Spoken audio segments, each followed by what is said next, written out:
Dari 87 jumlah nasabah yang tercatat dalam sejarah yang dikutip oleh Bakar Abu Saif yang pada masa Tobagotu ketiga sama keempat, kitab yang ditukil oleh jenengan itu hanya satu kitab saja. Ketika kita telah mengetahui bahwa ayahnya namanya Ahmad bin Isa, dari situ dia punya anak Ubaid enggak.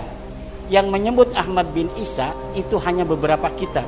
Ibnu Toba Yahya bin Muhammad Al-Qasim Al-Husaini Al-Alawi yang wafat pada abad kelima, beliau mencantumkan Abdullah atau Ubaidillah sebagai putra dari Ahmad bin Isa. Kemudian Abnaul Imam mencantumkan Abdullah, itu manuskripnya dipalsukan. Manuskripnya itu hanya 20 halaman.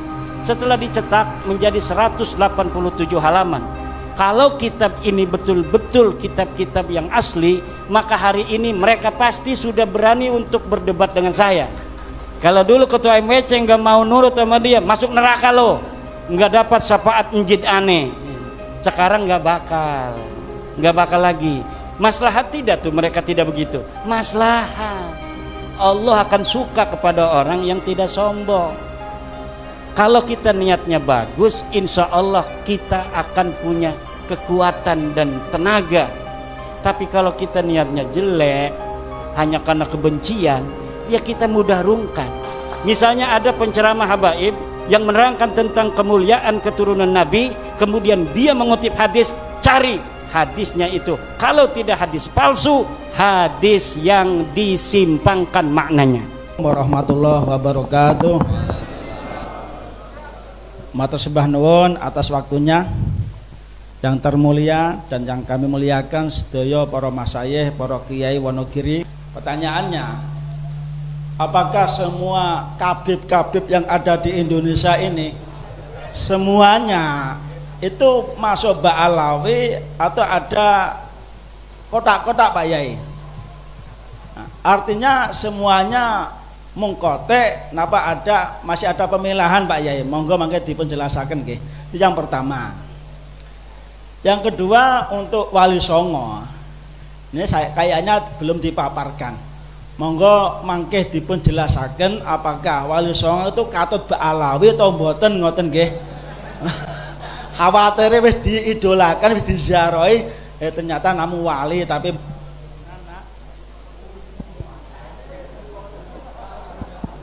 tes nggih. Ngoten nggih. Nanti untuk mati maneh. Iki tandane dereng madang niki panitia. Oh. Langsung durasi. Artinya untuk Wali Songo apakah termasuk golongan Ba'alawi atau tidak? Yeah. Dan nanti kalau ada referensinya tentang Wali Songo itu min Dzurriyyatir Rasul, monggo nanti bisa di-share apa tesis beliau. Yang sementara materi tersebut yang terkirim yang di-share itu namun Ba'alawi, yang dari Wali Songo belum ada. Kersane kita sedaya bisa mempelajari. Makasih matur suwun. Assalamualaikum warahmatullahi wabarakatuh. Waalaikumsalam. Monggo dilanjutkan Mas Akhyar. Assalamualaikum warahmatullahi wabarakatuh. Waalaikumsalam.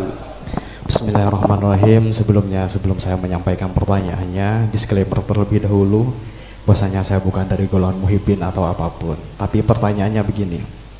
Dari 87 jumlah nasabah yang tercatat dalam sejarah yang dikutip oleh Bakar Abu Saif yang pada masa Tobagotu ketiga sama keempat, kitab yang ditukil oleh jenengan itu hanya satu kitab saja. Bahkan ada lebih dari 50 kitab nasabah saat itu yang belum dikutip.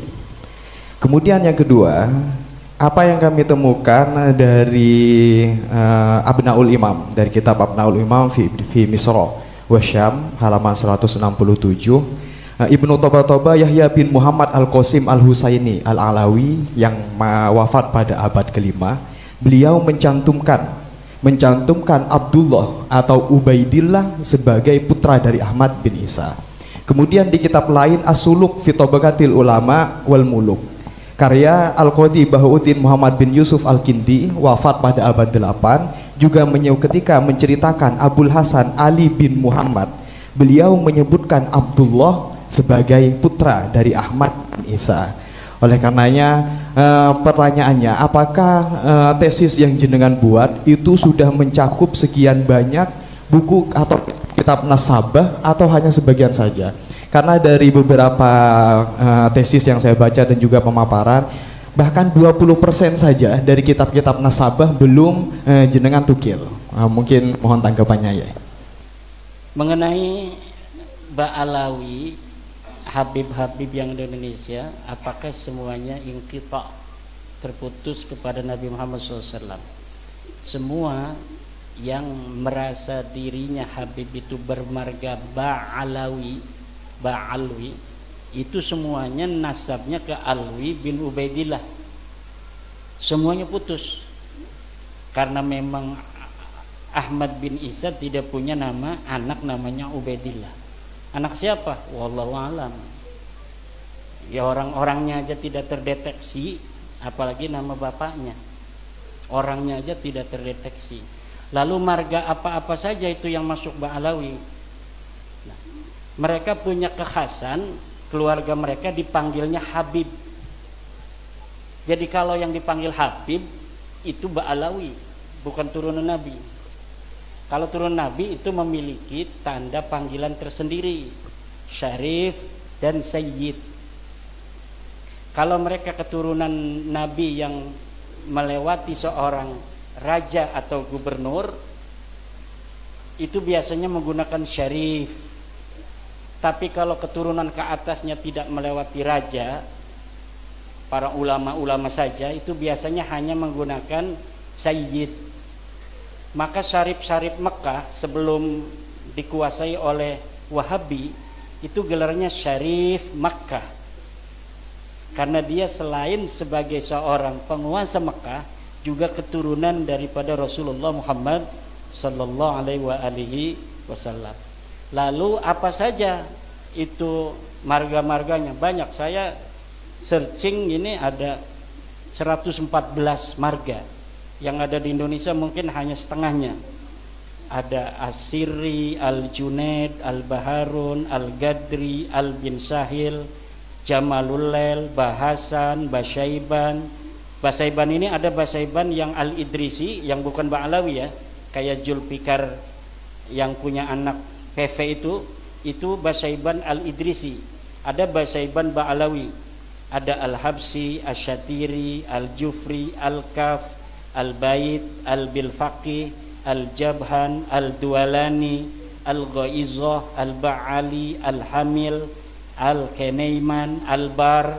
Tuh, Ahmad Al-Bar tuh yang bisa nyanyi rock itu Ba'alawi itu. Asy-Syarwi, Al-Hayyid, Al-Khamur, Al-Bahdak, Asy-Syarim, Al-Ba'mar, Al-Hakam, Al-Bahri, Al-Ghosasi, Al-Rakhelah, Al-Bakriyah, Al-Babduna, banyak sekali. Tinggal dicari yang Ba'alawi. Pokoknya setiap Ba'alawi itu dia bernisbat pada Alwi bin Ubaidillah yang mengaku sebagai keturunan Ahmad bin Isa. Ahmad bin Isanya ini telah terkonfirmasi kitab-kitab sejarah dan kitab nasab, dia seorang turunan Nabi. Wafatnya 345. Maka Ubaidillah ini keturunannya di abad 9 mengaku bahwa Ubaidnya ini keturunan dari Ahmad bin Isa. Pada zaman Ahmad bin Isa belum ngaku. Jadi ngakunya itu setelah 550 tahun wafatnya Ahmad bin Isa. Kalau ngakunya di abad itu nggak mungkin diterima kan, karena anak Ahmad bin Isanya marah. Tapi dengan berjalannya waktu semakin menyebar itu keturunan Ahmad bin Isa, kesempatan orang untuk mengaku keturunan siapa saja itu kan terbuka.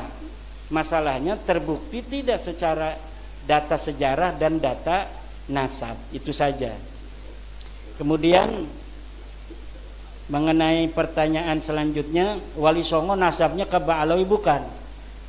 Orang-orang Ba'alawi Habib mencatat dalam kitab mereka seluruh Wali Songo keturunan Ba'alawi. Itu pada tahun berapa? Baru pada tahun 1984. kitab cetakan Samsud Dhohiro yang ditambahi. Dulunya tidak masuk. 1984 cetakan baru kitab Nasab Ba'alawi mencantumkan terutama Kesultanan Banten yang dicantumkan sampai hari ini ada di dalam kitab Samsud Dhohiro itu. Kita ini mantan Ba'alawi. Tahun 2012 saya itu menjadi pencatat nasab bersama teman-teman dari keluarga Kesultanan Banten itu masih ke Ba'alawi karena belum ditemukan keraguan waktu itu. Nah, keraguannya timbul ketika kitab nasab mereka itu mencatat Samsud Dhohiro itu keluarga Kesultanan Banten, kemudian keluarga lain seluruh Wali Songo, hanya dicatat beberapa generasi bahwa ini ke apa Ba'alawi gitu, tapi tidak dicatat sampai bawah. Kalau Kesultanan Banten dicatat sampai bawah sampai tahun 1808, jadi sampai Sultan terakhir Sultan Sapiuddin. Nah, kalau Sunan Giri hanya Sunan Girinya saja gitu, Sunan yang lainnya saja. Tapi kalau Sultanan Banten dicatat sampai tahun 1808, keturunan Sultan Sapiuddin sampai Sultan hari ini, cuma Sultan budaya itu masih ada di dalam kitab Samsud Dhohiro. Nah, setelah diteliti, betulkah ini Ba'alawi merupakan leluhur Wali Songo? Ternyata kitab-kitab manuskrip yang sekarang mulai orang itu paham setelah ada bab nasab ini pada penasaran, mencari-cari kitab-kitab di rumah-rumah mereka yang tua-tua.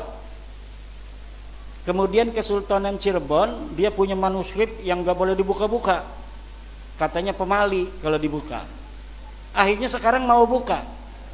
Nanti setelah dari sini saya ke Kesultanan Cirebon, diminta oleh Pangeran Kodiron Patih dari Kanoman untuk bersama-sama membicarakan nasab Wali Songo. Karena di Kesultanan Cirebon pun lihat itu di makam Sunan Gunung Jati masih Ba'alawi. Nggak heran kalau nasab-nasab kiai lain di Nusantara ini masih Ba'alawi.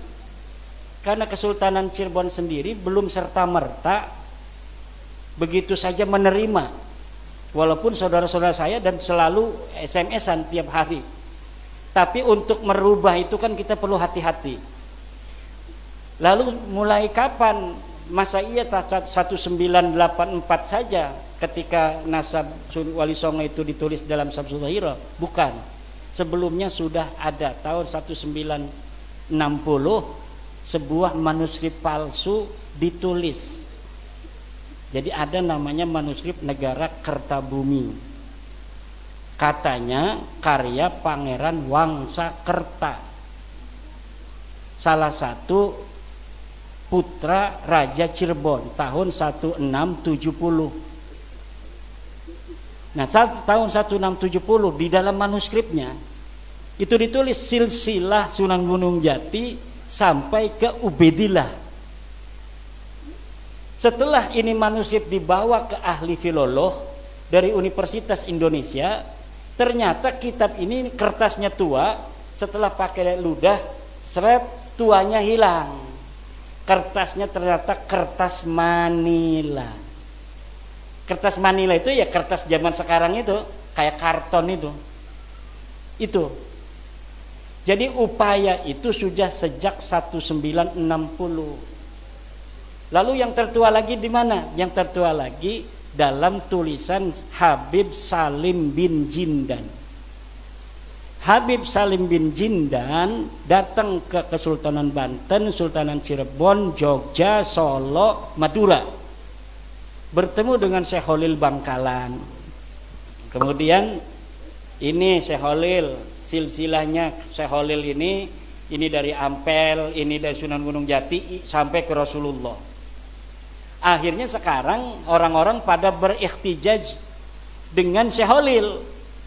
Katanya Syekh Holil sendiri sudah menetapkan Wali Songo ini ke Ba'alawi. Iya, karena Syekh Holil mendapatkannya dari Habib Salim bin Jindan. Habib Salim bin Jindan itu adalah ayah dari Habib Ahmad bin Jindan, orangnya soleh, tawadu karena dia ngajinya sama kiai-kiai. bukan nama Ba'alawi. Dia ngaji sama kiai-kiai, makanya tawadu. Habib itu kalau ngaji sama kiai ya kayak kita, tawadu. Kenapa? Sinaran cahaya Jawa, keramat Nusantara itu akan masuk ke dia. Yang berbeda-berbeda itu, lihat gurunya ada nggak guru Jawa, dapat nggak dia keramat tanah Jawa? Nggak dapat. Kalau yang sombong-sombong itu nggak dapat keramat tanah Jawa. Jadi dia tidak dapat doa dari Sabdo Palon sama Syekh Subakir dulunya. Kalau yang dapat doa dari Syekh Subakir perjanjiannya dengan Sabdo Palon, ya kita mengindonesia. Tidak ada perbedaan kita berdasarkan keturunan dengan siapapun. Nah itu intinya. Kemudian, nah jadi Wali Songo ini sampai sekarang belum tuntas. Makanya saya jarang ngomong Wali Songo karena belum selesai. Dan menurut saya Wali Songo ini mau ke Nabi, mau ke jadi Syarif Sayyid itu nggak terlalu berbahaya. Kenapa? Mereka mengutamakan ilmu, tidak mengutamakan nasab. Jadi tidak akan merasa orang Jawa itu merasa direndahkan oleh turunan Wali Songo. Kalaulah cara Wali Songo sama dengan cara mereka ini sekarang nggak masuk Islam itu orang-orang Jawa. Orang Jawa itu begini-begini, tapi kalau direndahkan betul-betul melawan, betul nggak? Wali Songo tahu, makanya Wali Songo sangat merakyat. Dia merasa seperti orang Jawa sendiri. Makanya itu Sunan Kudus itu nggak ada anaknya yang pakai Sayyid, pakai Syarif, nggak ada. Walaupun dianya masih Sayyid Ja'far Shodiq, namanya masih pakai Sayyid Ja'far Shodiq, tapi anaknya saja nggak boleh pakai. Sampai sekarang anaknya ya menyatu aja dengan orang-orang di Kudus itu. Mungkin ada juga yang ngojek untuk Sunan Kudus itu, tuh keturunan Sunan Kudusnya itu. Ya nggak malu karena apa? Nggak bawa-bawa marga, nggak bawa-bawa Sayyid, nggak bawa-bawa Syarif. Coba kalau Raden Tumenggung Mubarak misalnya, tiba-tiba ngejek pakai KRT Mubarak, ya kan itu merendahkan pangkat. Makanya udah hal-hal yang bersifat feodalisme nggak usah disematkan di dalam nama. Nama itu cukup berdasarkan prestasi. Maka sebelum bab nasab ini saya yakin, saya sudah ceramah bahwa Dr. Andes itu lebih mulia dari Habib sebelum saya meneliti nasabnya, karena bertentangan dengan Al-Quran. Orang mengatakan hanya dia bermodal ada riwayat keturunan Nabi, dia lebih mulia dari orang lain, dia lebih mulia dari kiai. Nggak ada itu. Sarjana lebih mulia dari Habib, lebih mulia dari Raden, lebih mulia dari Tubagus, lebih mulia dari Kanjeng Raden Tumenggung. Kalau pangeran sendiri, pangeran anak raja, dia tidak lulus SD. Ada orang biasa tukang kolektor, dia adalah S1, lebih mulia tukang kolektor itu yang anaknya jadi S1 daripada raja yang menurunan pangeran yang tidak lulus SD acan. Itu kemuliaan yang harus dijaga dan pengetahuan yang harus diyakini. Inilah ajaran Islam yang sesungguhnya. Kalau kiai haji itu pangkat berdasarkan kasab, berdasarkan usaha. Usaha itu harus ditempelkan agar orang lain ingin berbuat yang sama, menuntut ilmu yang luar biasa sehingga dia bisa berpangkat KH. Ada KH, kiai haji, ada HK, hampir kiai. DRS, SE, IR itu mulia. Taruh itu di nama. Kenapa? Supaya banyak orang mencontoh. Siapa saja bisa untuk menggapainya kalau dia mau kerja keras. Tapi kalau R, Raden, itu dia lahir jadi Raden. Apa yang dibanggakan orang dia nggak kerja apa-apa, pangkatnya R kok. Maka saya nggak pernah pakai RR. Itu ada di YouTube pakai KHR, orang yang nulis itu mah. Saya tidak pernah pakai R. Kenapa? Malu-maluin, apa yang dibanggakan dari R? Seperti kita ini mukanya begini, ya dari lahirnya begini, dari Allahnya begini. Kita nggak mesen begini, nggak usah bangga-banggain karena hidungnya mancung. Walaupun saya mancung, saya nggak bangga. Kenapa? Karena ini bukan dapat saya, nggak ada usaha sama sekali. Sesuatu yang tanpa usaha sama sekali nggak perlu dibanggakan dan tidak pantas dibanggakan. Yang dibanggakan itu kerja keras. Kerja keras itu dia jadi ketua PCNU karena dinilai pantas oleh para kiai. Dilihat pantas jadi seorang ketua PC. Ini kalau ketua PC-nya Pak Kiai Mubarak akan luar biasa mobilitas dari organisasi NU di Wonogiri. Kiai-kiai sepakat, udah Kiai Mubarak saja. Akhirnya seluruh MWC dikontak. Kiai Mubarak ketua PC begitu. Allah yang mentakdirkan berdasarkan apa? Usaha dan prestasi, bukan berdasarkan keturunan. Setiap orang yang tidak punya dia itu privilege dari keturunan, kemudian hari ini menghormati orang berdasar keturunannya, dia menginjak-injak harga dirinya sendiri. Orang yang dia turunan raja, turunan nabi, yang karena itu dia harus menghormati orang lain hanya berdasarkan keturunannya, bukan berdasar prestasinya. Kita yang menghormatinya itu sedang menginjak-injak kemanusiaan kita sendiri. Seakan-akan Allah ini tidak adil. Kita diciptakan hanya untuk menghormati orang. Kenapa kita tidak diciptakan sebagai anak raja? Kenapa kita tidak diciptakan sebagai anak daripada keturunan Rasul? Dan itu tidak mungkin, Allah tidak adil. Karena Allah tidak mungkin tidak adil, maka Allah sudah bikin sebuah garis keras. Inna akramakum indallahi atqakum. Yang paling mulia itu bukan dia keturunan daripada Nabiku Muhammad, tapi dia yang paling mulia menyembah aku dengan seikhlas-ikhlasnya. Itu patokan kita. Hadis Nabi juga begitu. Tidak ada hadis Nabi hormatilah keturunanku, tidak ada. Ada itu Habib di dalam ceramahnya, hormatilah keturunanku. Siapa orang yang menolong keturunanku, maka aku akan membalasnya di akhirat. Hadis palsu itu. Pasti hadis palsu. Yakin, seyakin-yakinnya. Hanya ada di kitab-kitab Ba'alawi yang begitu. Cari hadisnya.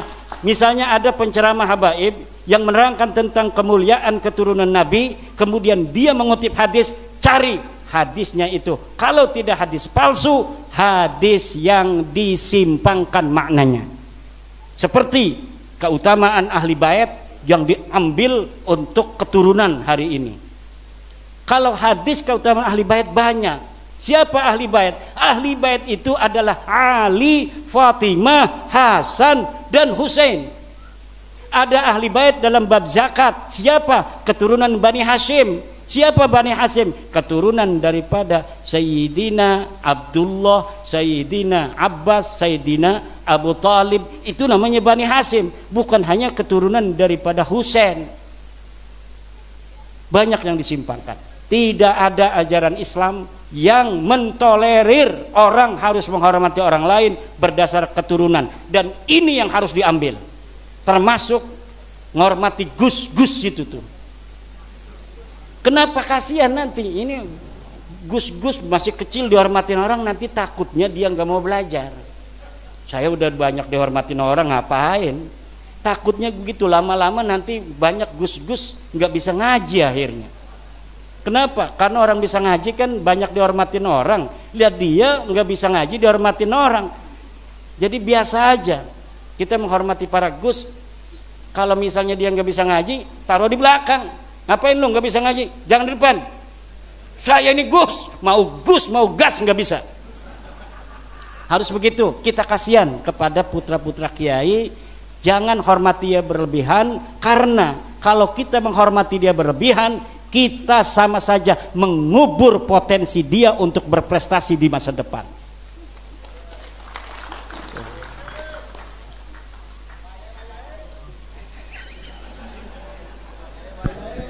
Yang kedua, Ini nanti 87 wah, nasab katanya ini anti Gus juga nih.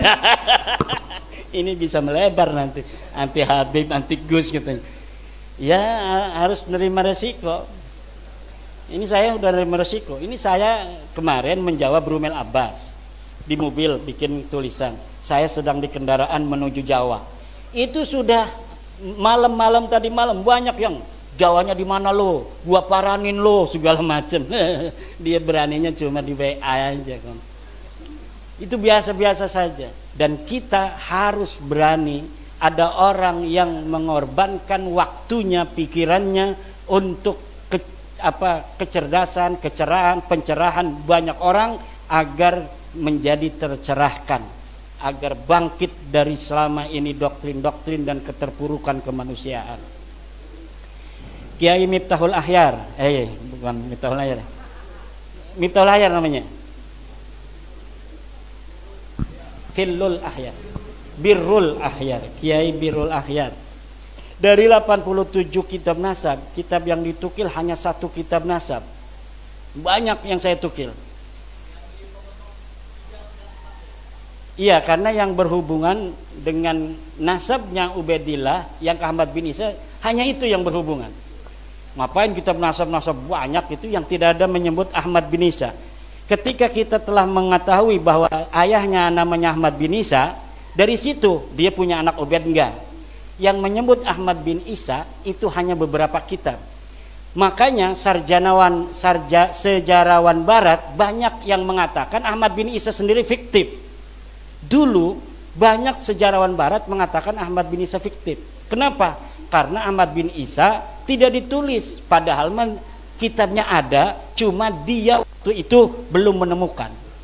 Nah, tapi sekarang Ubaidillah ini mah bukan hanya belum ditemukan, karena memang betul-betul tidak ada, sama sekali tidak ada. Kalau Ahmad bin Isa di dalam kitab hadis dia meriwayatkan hadis, tapi dalam kitab nasab waktu itu belum ditemukan anaknya siapa-siapa. Nah, hari ini sudah ditemukan. Kitab Tahdhibul Ansab, kitab Muntaqilatul Talibiyah, kitab Al-Majdi, kitab Syajarah Mubarakah, kitab As-Sabatul Musan, kitab Tahdhibul Ansab, kitab Umdatul Talib, dan kitab An-Nafah Al-Ambariyah. Nah, kalau kitab-kitab yang lain yang ada di samping kanan kirinya itu betul banyak kitab nasab, tetapi tidak membicarakan tentang Ahmad bin Isa. Dia mungkin membicarakan toba-toba keluarga di sana yang ada di Suriah, tidak membicarakan yang ada di Irak. Karena Ahmad bin Isa ini orang Irak, maka yang dibicarakan harus yang dicari adalah kitab-kitab berasal dari Irak yang menerangkan tentang orang Irak. Baru ketika kita menemukan kitab nasab yang membicarakan orang Irak, kita bisa mengetahui anaknya Ahmad bin Isa berapa. Karena Ahmad bin Isa ini orang Irak, bukan orang yang pindah ke Yaman. Bagaimana kiai itu di dalam kitab-kitab disebutkan bahwa Ahmad bin Isa dimakamkan di Yaman? Ya, itu makam siapa? Kitabnya abad berapa yang menyebutkan itu? Dari mulai abad ke-10 bahwa Ahmad bin Isa dimakamkan di Yaman. Sebelumnya ketika Ahmad bin Isa wafat tidak ada. Bagaimana dia dimakamkan di Yaman? Dia orang Irak. Masa iya mati di Irak dibawa-bawa ke Yaman mau ngapain?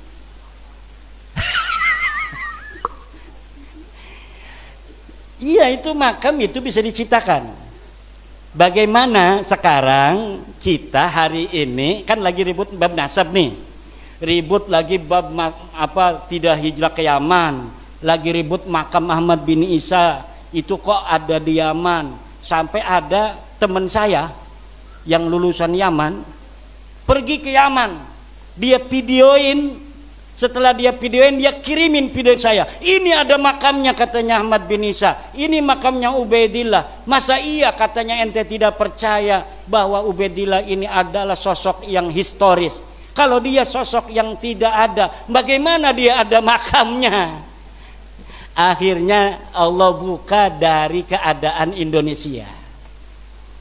Banyak makam-makam yang tidak ada orangnya, hari ini ada makamnya. Banyak orang-orang yang dulu sejarahnya tidak ikut-ikut ngediriin NU, sekarang ditulis ikut ngedirikan NU. Banyak orang yang ditulis dulunya tidak menyebarkan Islam, hanya narik-narik biola, sekarang disebut menyebarkan Islam di Indramayu. Ada bukunya juga ditulis penyebaran Islam oleh Habib Anu bin Anu. Sampai bikin skripsi. Anak buahnya yang punya anak lagi nulis skripsi, suruh bikin skripsi penyebaran agama Islam oleh Habib Anu bin Anu di Indramayu. Saya teliti itu skripsinya. Kemudian makam orang terkenal di Semarang diciptakan, padahal makam aslinya ada di Pleret, Jogja. Dia adalah seorang dari pahlawan Yogyakarta yang melawan penjajah. Ketika dia melawan penjajah Inggris, waktu itu dikuasai Inggris, Belanda kalah oleh Inggris, Inggris menguasai, kemudian perang Jogja dengan Inggris, mati KRT Sumodiningrat. Setelah KRT Sumodiningrat mati di dalam masjid, ditebas lehernya, dimakamin di Pleret. Setelah dimakamin Pleret, 100 tahun kemudian tiba-tiba muncul makamnya di Semarang dan nasabnya rubah. KRT Sumodiningrat sekarang nasabnya menjadi bin Toha bin Yahya. Dulunya orang mana? Orang Jogja asli, menantunya Hamengkubuwono ke-1. Menantu Hamengkubuwono ke-1, dia orang Jogja asli, pernah jadi bupati di Jepara kalau tidak salah.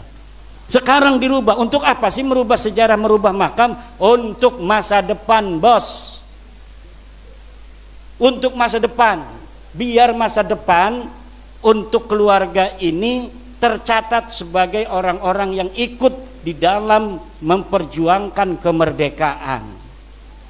Makanya penting bagi mereka untuk mencantolkan dalam sejarah-sejarah 17 Agustus katanya Soekarno minta doa dulu sama Habib. Katanya bendera Indonesia merah putih itu ditentukan oleh Habib. Katanya Garuda Pancasila itu ditentukan oleh Habib. Katanya NU itu didirikan oleh salah satunya Habib. Dan sebagainya dan sebagainya. Makam-makam di pojok-pojok itu dikasih nama marga-marga dari mereka, kemudian dikasih tahun yang tua. Untuk apa? Ke depan Indonesia jangan macam-macam sama kita orang. Ini kita sudah terkonfirmasi datang ke Indonesia abad ke-15. Apa buktinya? Makam, lihat tuh, ada inskripsinya. Mereknya Habib Anu bin Anu tahun sekian. Ini Bapak yang akan terjadi. Maka kita begini keras ngomong ini agar mereka sadar. Udah berhentilah, yang udah bikin makam, hapusin makam nggak ada orangnya. Yang ada orangnya, yang tokohnya itu tokoh Jawa asli, dirubah lagi. Udahlah, kita salah, ayo kita se-Indonesia sekarang kita sama-sama membangun Indonesia. Tidak ada lagi yang bicara tentang nasab dan keturunan. Karena kalau bicara nasab dan keturunan, orang Jawa, orang Wonogiri yang lebih berhak untuk mengklaim bahwa Indonesia ini miliknya daripada orang lain. Karena keturunan orang-orang yang hari ini ada di sini inilah yang dulu memperjuangkan kemerdekaan negara Republik Indonesia, bukan orang lain. Kalau mereka kita tahu sendiri sejarahnya, datang di bawah Belanda, kemudian mereka menjadi orang-orang kelas tinggi di Belanda, ada kelas Eropa, ada kelas Asia, ada kelas pribumi.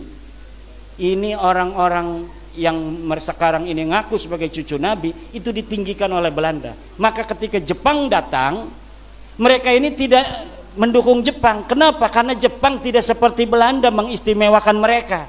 Maka barulah di antara mereka mau berjuang tuh. Kenapa? Karena Jepang tidak mengistimewakan mereka. Itu. Ya yang udah ada silakan makan aja. Bismillah dulu. Kemudian Abnaul Imam mencantumkan Abdullah. Itu manuskripnya dipalsukan. manuskripnya itu hanya 20 halaman. Dulu sebelum viral, saya sudah menemukan manuskripnya ada di internet, 20 halaman.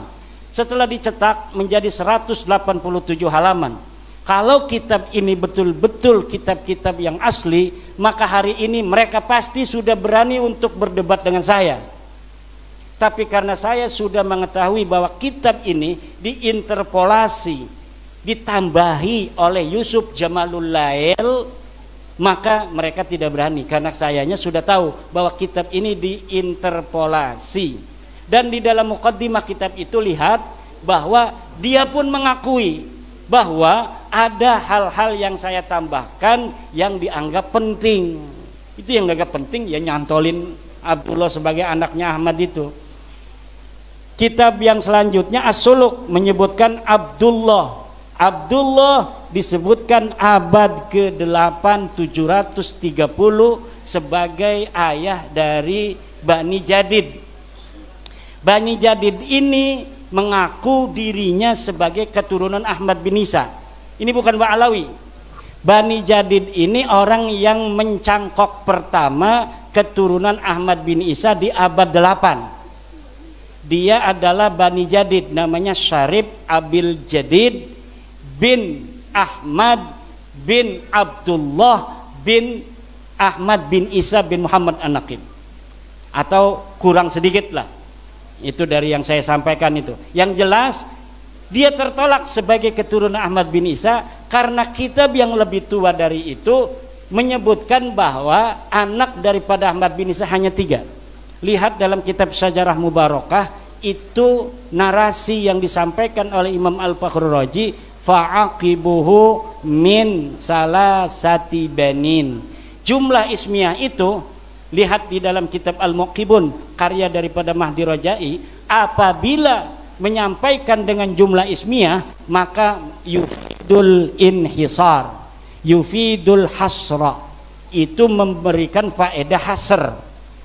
Itu ada keterangannya dalam kitab Al-Muqibun karya Mahdi Rojai, bahwa apabila ulama mengatakan dengan jumlah ismiyah itu yufidul hasra, tapi apabila dengan jumlah fi'liyah fa'aqoba salah sata banin, itu masih bisa tambah 1.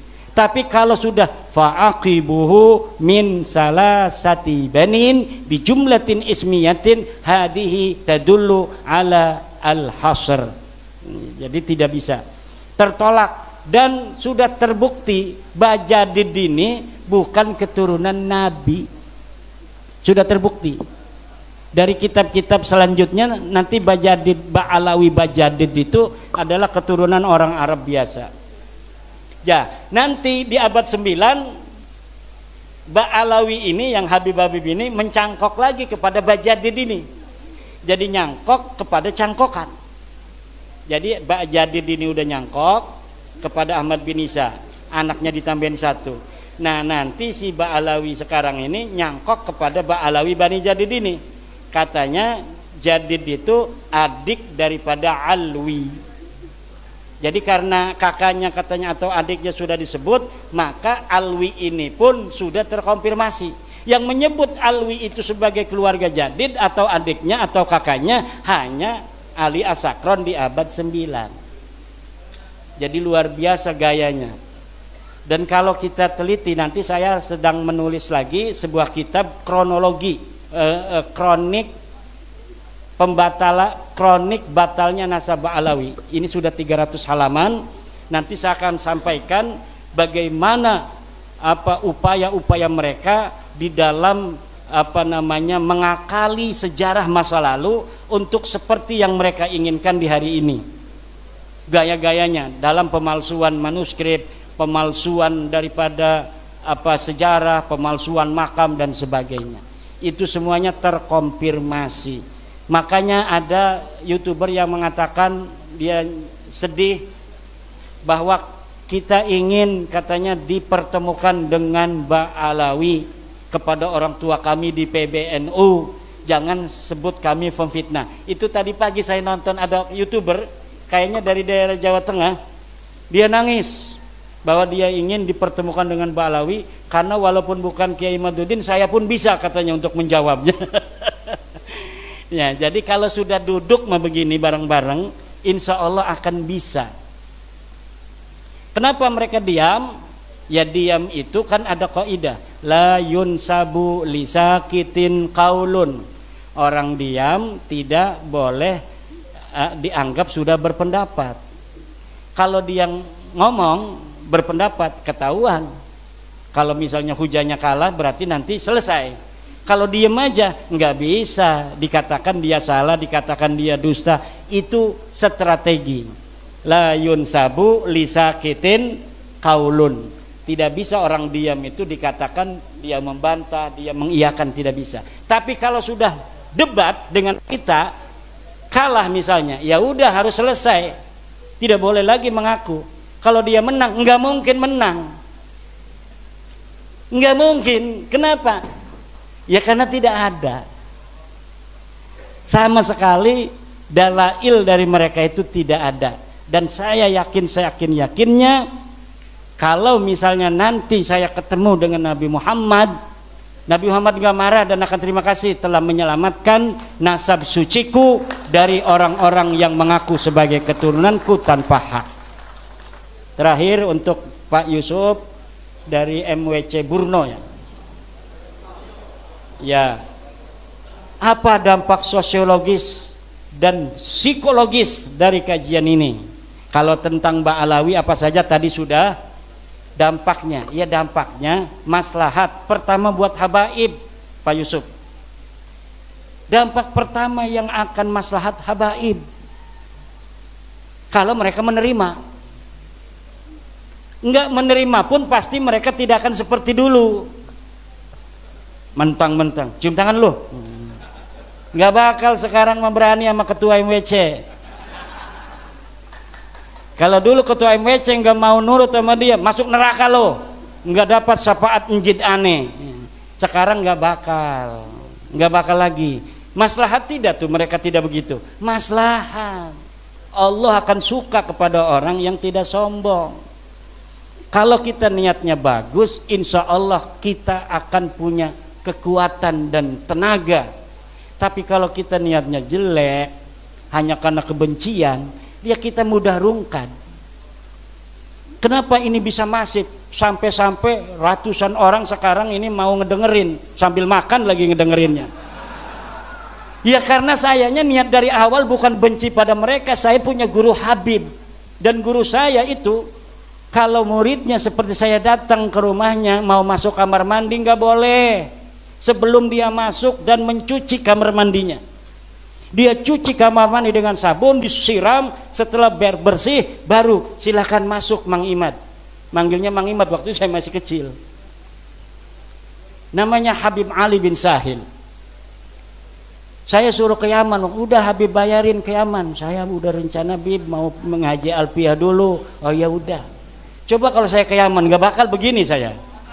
Itu sudah takdir Allah Subhanahu wa ta'ala. Iya. Karena saya bukan berdasar kebencian, dan saya yakin dengan apa yang saya lakukan tidak akan membuat Rasulullah marah.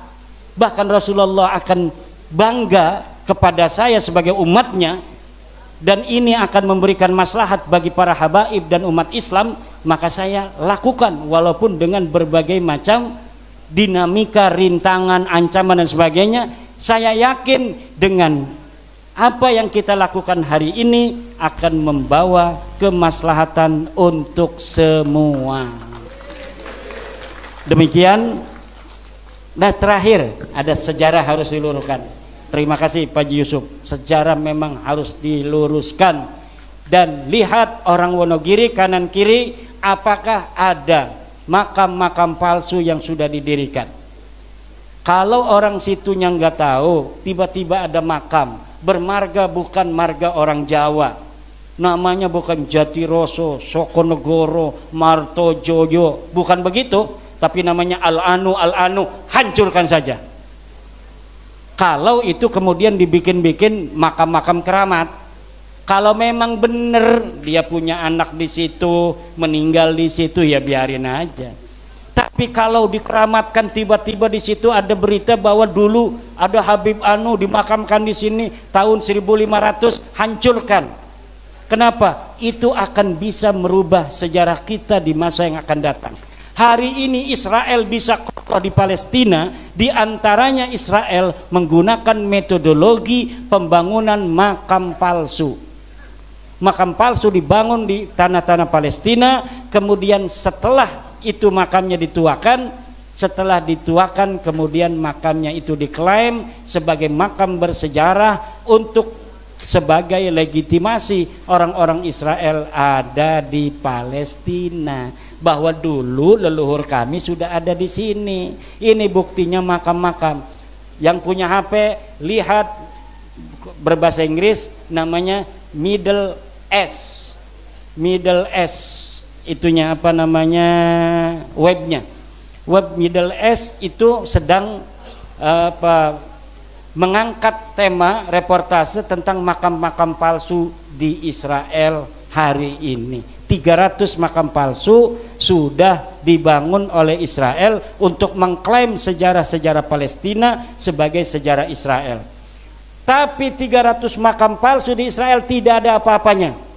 Karena kemarin dari Keraton Jogja ada yang ke rumah seorang Raden dari Jogja menginformasikan bahwa di Jogja saja 260 makam, di Indonesia 3.000 makam. Mereka ini Alap-Alap Mataram dan teman-temannya itu sudah menghitung. Jadi dia enggak enggak mikirin apa-apa, sekarang mikirin makam palsu aja itu Alap-Alap Mataram itu. Dan dia udah hitung katanya mencapai 3.000 makam palsu. Bagaimana orang masa lalu yang orangnya sedikit, sekarang makamnya sudah ada 3.000 dan semuanya jadi ulama besar. Padahal kita tidak pernah mendengar sejarah mereka sebagai ulama besar di masa lalu. Sementara ulama-ulama kita, Ki Ageng Giring, Kebo Kenongo, Joko Tingkir, Kiai Ageng Pemanahan, makamnya masih terbengkalai. Kita kemudian menjarahi orang yang sama sekali kita tidak tahu sejarahnya, perannya, jasanya untuk leluhur kita di masa yang akan datang, di masa lalu, dan untuk kita hari ini di masa sekarang, dan untuk keturunan kita di masa yang akan datang. Wallahu wal muwaffiqu ila aqwamit thoriqin. Wassalamualaikum warahmatullahi wabarakatuh. Itulah tadi dialog yang sangat luar biasa bersama Kiai Haji Imaduddin Usman Al-Bantani, dan kita sudah simak bersama pertanyaan-pertanyaan yang telah dijawab tegas oleh Kiai Haji Usman Al-Bantani akan Nasabah Alawi. Semoga dengan dialog tadi kita mendapatkan tambahan ilmu akan Nasabah Alawi. Dan Kiai Haji Imaduddin Usman Al-Bantani sangat lugas menerangkan beberapa hal akan Nasabah Alawi. Bagaimana menurut pendapat teman-teman semua? Silakan lanjut di kolom komentar. Terima kasih yang sudah mensupport channel ini. Sampai di sini dulu. Kita ketemu lagi di video selanjutnya. Akhirul kalam, wabillahi taufiq wal hidayah wa ridha wal inayah. Wassalamualaikum warahmatullahi wabarakatuh.